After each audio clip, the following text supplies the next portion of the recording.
voy a hablar de el anuncio de Pedro Sánchez de convocar elecciones adelantadas para julio de este año, elecciones generales en España.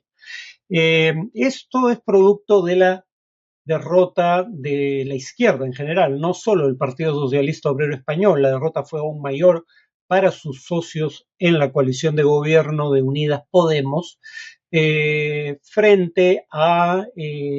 Vox, pero sobre todo frente al Partido Popular, es decir, frente a la derecha española. El 28 de mayo se celebraron elecciones municipales y regionales y el Partido Popular, o PP, por sus siglas, ganó incluso en bastiones que históricamente habían sido del Partido Socialista Obrero. Solo al día siguiente, Pedro Sánchez, jefe de gobierno y dirigente del Partido Socialista Obrero Español, anunció que las elecciones programadas inicialmente para diciembre de 2023 se adelantaban para julio de este año. Eh, y claro, la pregunta sería, ¿por qué? ¿Cuál era el cálculo detrás de esta decisión? Lo primero que podría decirse es que Pedro Sánchez se ha destacado por ser un dirigente político osado, que ha solido tomar riesgos en circunstancias críticas. Por ejemplo, en 2016 perdió el liderazgo del Partido Socialista Obrero Español ante maniobras de los varones del partido, o sea, los líderes regionales, y en esa coyuntura hice el esfuerzo de recorrer el país haciendo campaña en favor de su intento de retornar al liderazgo partidario, y lo consiguió en 2017. En 2018, como líder de la oposición, presentó en el Parlamento español,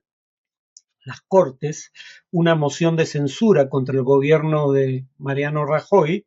que lo trajo abajo, y él pasó a ser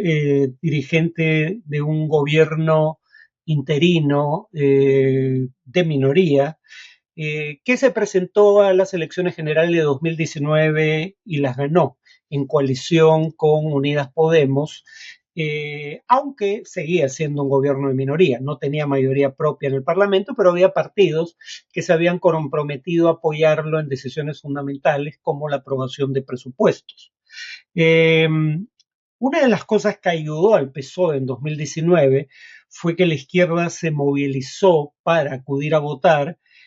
por el batacazo que significó el hecho de que Vox entrara por primera vez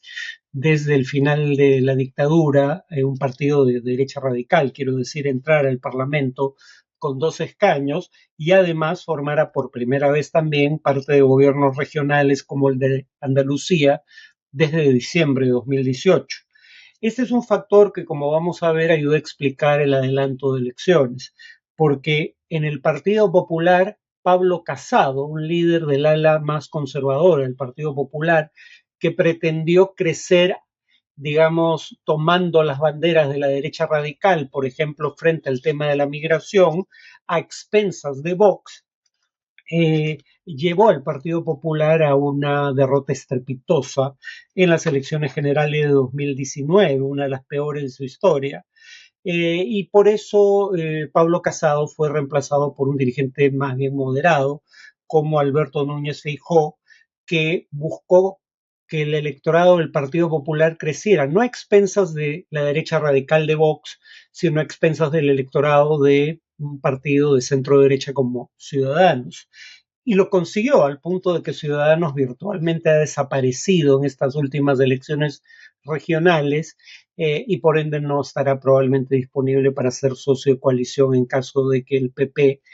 gane las elecciones generales de julio. Pero ese es el punto precisamente, ¿no? Lo que calcula Sánchez aparentemente es que el resultado de las elecciones municipales y regionales va a obligar al Partido Popular a aliarse con Vox para tener mayoría en las instancias de gobierno a nivel local o de regiones autónomas, y entonces volver a desdibujar esa distancia que Núñez Feijóo trató de establecer entre el Partido Popular y Vox, y presentar al Partido Popular como un rehén de la derecha radical de Vox. La prueba de que Núñez Feijóo es consciente de esta estrategia de Pedro Sánchez y del daño que puede causar a su candidatura es que por un lado le ofreció a Vox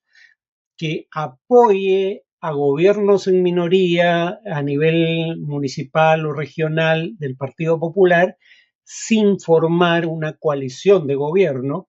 que sumándole los votos de Vox en más de un caso podría darle la mayoría en los consejos regionales al Partido Popular,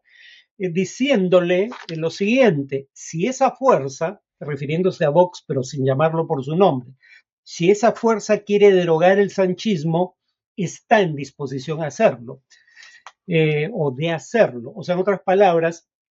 ayúdanos a sacar a la izquierda del gobierno, pero sin pretender tú ser parte de la coalición del nuevo gobierno a nivel municipal y de regiones autónomas. Por otro lado, el propio Núñez Feijóo le propone a Sánchez un acuerdo en el que el partido que quedó primero en cada región de España, digamos, se le permita gobernar sin mayoría para de ese modo excluir a Vox de estas coaliciones.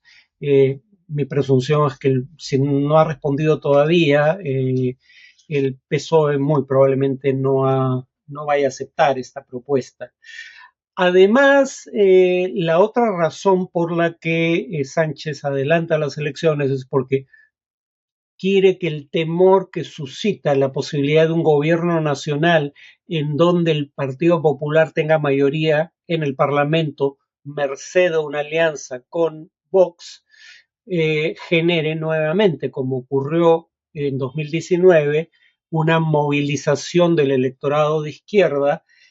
para impedir el acceso de Vox al gobierno nacional, para impedir que un partido de derecha radical que es incapaz de tomar posición institucional frente al legado de la dictadura de Francisco Franco, llegue de vuelta al gobierno. Y esto, claro, en un contexto en donde Unidas Podemos no solo acaba de sufrir un batacazo electoral el 28 de mayo, sino que además ha surgido otro partido a la izquierda del PSOE, Sumar, que disputa el electorado Unidas Podemos, y estas fuerzas a la izquierda del Partido Socialista Obrero no han sido capaces de establecer una coalición para participar de manera conjunta en elecciones, sea regionales o nacionales, y lo que cree Sánchez es que esta convocatoria de elecciones anticipadas sea el catalizador que permita la unidad de las fuerzas a la izquierda de su partido para que acudan masivamente a votar y de ese modo permitan un eventual gobierno de Sánchez, pero en coalición nuevamente con otras fuerzas de izquierda. Por último, como ya indiqué, Sánchez en un momento dado, en 2016, fue retirado del liderazgo del Partido Socialista Obrero,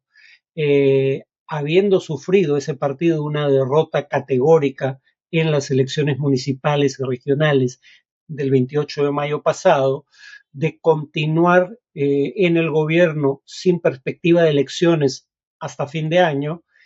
Probablemente el tema de la derrota en estas elecciones regionales y municipales hubiera sido, o digamos, hubiera propiciado un debate dentro del Partido Socialista Obrero Español, donde podría haberse puesto en la picota nuevamente el liderazgo de Pedro Sánchez. Al adelantar las elecciones, Sánchez no da tiempo para un debate interno dentro de su partido en torno a la derrota electoral reciente y los obliga a cerrar filas tras su figura de cara a las elecciones nacionales de julio próximo. Eh, o sea, en otras palabras, nuevamente Sánchez está corriendo un gran riesgo. Hasta ahora sus riesgos han sido fructíferos, pero en esta ocasión probablemente el riesgo a que el cálculo resulte fallido es mayor por al menos dos razones. En primer lugar, en las tres últimas elecciones realizadas en España, sean de carácter nacional o local, la derecha ha obtenido mejores resultados el día de la votación que los resultados que obtuvo en los sondeos previos. Si eso se repite, sería mal augurio para la perspectiva de renovar el mandato de un gobierno de izquierda. Y en segundo lugar, si no me equivoco, por primera vez desde el retorno a la democracia, se van a realizar elecciones en julio, es decir, en plenas vacaciones de verano en España. Y no queda del todo claro cómo eso vaya a afectar la participación electoral. Tal vez, digamos, no afecte tanto la participación de los sectores que se movilizan con mayor convicción, habitualmente, aunque no siempre ubicados más hacia los extremos del espectro político, y tal vez perjudiquen a los partidos más moderados como el PSOE o el PP. Esto es mera especulación. No hay cómo saberlo porque no hay precedentes. Pero en todo caso, mi punto aquí es que Pedro Sánchez, como es habitual en él, ha decidido ser osado y estamos por ver cuál sea el precio de su osadía.